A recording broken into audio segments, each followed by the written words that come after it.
Quand on évoque la Première Guerre mondiale, les images qui surgissent sont celles des tranchées, de la boue, du froid, des cris et du fracas des obus. On imagine les uniformes déchirés, les visages couverts de suie, les regards perdus dans l'attente d'un ordre. Mais pendant que les hommes se battaient sur les champs de bataille, une autre guerre faisait rage. Une guerre sans fusil, sans tranchées, sans héroïsme apparent. Une guerre menée à coups de chiffres, de dettes et de billets de banque. La guerre de l'argent. Car derrière chaque obus tiré, chaque arme produite, chaque ration envoyée au front, il y avait une facture. Et cette facture, il fallait bien que quelqu'un la paie. Dès les premiers jours d'août 1914, l'Europe découvre que pour faire la guerre moderne, il ne suffit plus d'avoir des soldats, il faut des milliards. Et très vite, les États comprennent que la victoire ne dépendra pas seulement du courage des hommes, mais de la puissance de leur système financier. À Londres, Paris, Berlin ou Vienne, les ministres des Finances deviennent des stratèges, les banques centrales, des quartiers généraux, les guichets, des tranchées silencieuses. L'argent devient une arme aussi essentielle que les canons, et cette arme, il faut la manier avec sang-froid. Londres ferme sa bourse dès le début du conflit pour éviter la panique. La City, jusque-là cœur des échanges mondiaux, se transforme en forteresse financière. La convertibilité de la livre en or est suspendue, les capitaux sont bloqués, les paiements internationaux gelés. La France suit la même voie. L'or disparaît des poches des citoyens, remplacé par des billets au porteur. On invoque la « défense nationale » pour mobiliser non seulement les soldats, mais aussi l'épargne. En Allemagne, la Reichsbank imprime des montagnes de papier-monnaie. Le marque commence lentement à se détacher de sa valeur métallique. Et dans tous les empires, la même fièvre s'empare des gouvernements, celle de la dette. Car la guerre coûte plus cher que tout ce que l'Europe a connu. Jamais dans l'histoire des nations n'avaient dépensé à une telle échelle. Les États doivent financer des millions de soldats, des millions de tonnes d'acier, des trains entiers de munitions. Le monde industriel tourne à plein régime. Les usines qui fabriquaient hier des locomotives produisent désormais des canons.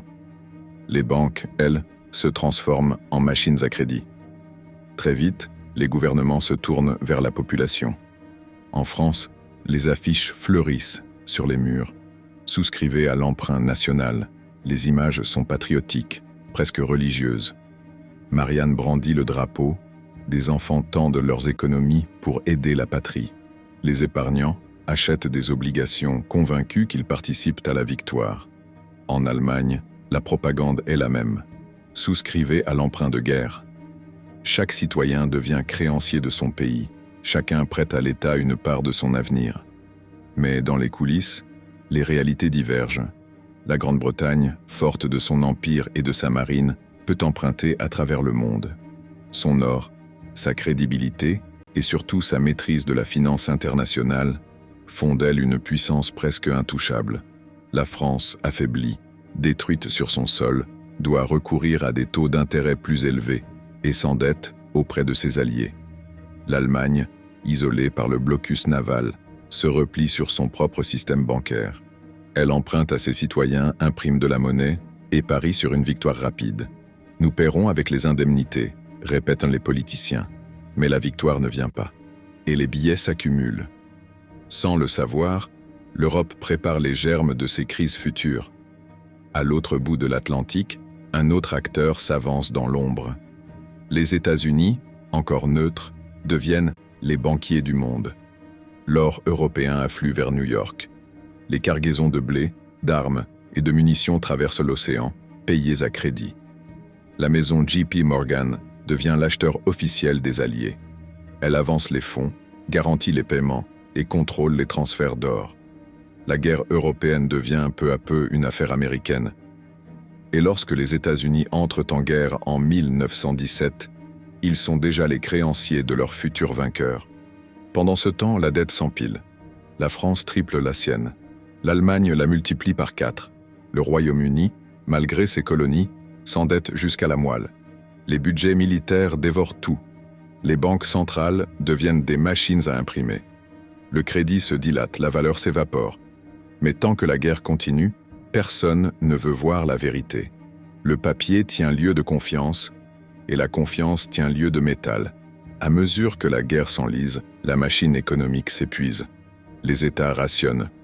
Le pain manque, le charbon se fait rare, les prix flambent. Dans les campagnes, les femmes travaillent dans les champs. Dans les villes, les enfants collectent le cuivre pour les obus. Et pourtant, les usines tournent jour et nuit. L'économie entière est devenue une armée. Le capitalisme lui-même s'est militarisé. À la fin de 1917, l'équilibre bascule. L'Allemagne, étranglée par le blocus, vit sur une monnaie de papier sans valeur. La Russie s'effondre sous le poids des dettes et de la famine. La révolution éclate. Les bolcheviks répudient toutes les dettes tsaristes. Des centaines de milliers d'épargnants français apprennent en un jour que leur fortune est perdue. Les États-Unis, eux, prennent le relais. Ils prêtent aux Alliés plus de 10 milliards de dollars. L'ordre financier du monde est en train de basculer. Quand les canons se taisent en novembre 1918, les bilans parlent à leur tour. L'Europe sort exsangue. La France est ruinée, son territoire dévasté. L'Allemagne, vaincue, doit payer des réparations colossales. Les États-Unis deviennent le seul créancier net de la planète. Le dollar, soutenu par des tonnes d'or, s'impose silencieusement comme la nouvelle monnaie du monde. Mais la paix n'efface pas la dette. Elle la transforme en poison lent. Les réparations imposées à l'Allemagne par le traité de Versailles sont intenables. Les milliards exigés provoquent une spirale infernale. Dévaluation, crise budgétaire, inflation. En 1923, le mark s'effondre. Les gens vont faire leurs courses avec des sacs de billets. Le pain change de prix entre le matin et le soir. Des fortunes s'évaporent en quelques heures. C'est la première hyperinflation moderne. Et elle naît directement du financement de la guerre. Ailleurs, les vainqueurs ne s'en sortent guère mieux. Le Royaume-Uni, obsédé par le retour à la stabilité, tente de rétablir la parité or d'avant-guerre. Mais l'économie ne suit plus. Le pays s'enfonce dans la déflation. La France, plus prudente, réévalue son franc plus faiblement. Elle y gagne une reprise, mais au prix d'un franc amoindri. Partout, les peuples découvrent une vérité nouvelle. La monnaie n'est plus une certitude, c'est une promesse politique. Ce que la guerre a créé, c'est un monde où l'État et la finance ne font plus qu'un. Avant 1914, les budgets étaient modestes, les monnaies solides, les banques centrales indépendantes. Après 1918, tout a changé. Les impôts deviennent progressifs. Les marchés d'obligations s'ouvrent aux masses. Les gouvernements apprennent à gérer l'inflation comme une arme, à manipuler les taux, à planifier la production. Le monde moderne vient de naître, non dans les usines d'armement, mais dans les bureaux du Trésor. Et c'est peut-être là la leçon la plus troublante de la Grande Guerre. Elle n'a pas seulement redessiné les frontières, elle a redéfini le pouvoir. Ce ne sont plus seulement les rois, les généraux ou les diplomates qui décident du sort des nations, mais aussi les banquiers, les financiers, les économistes.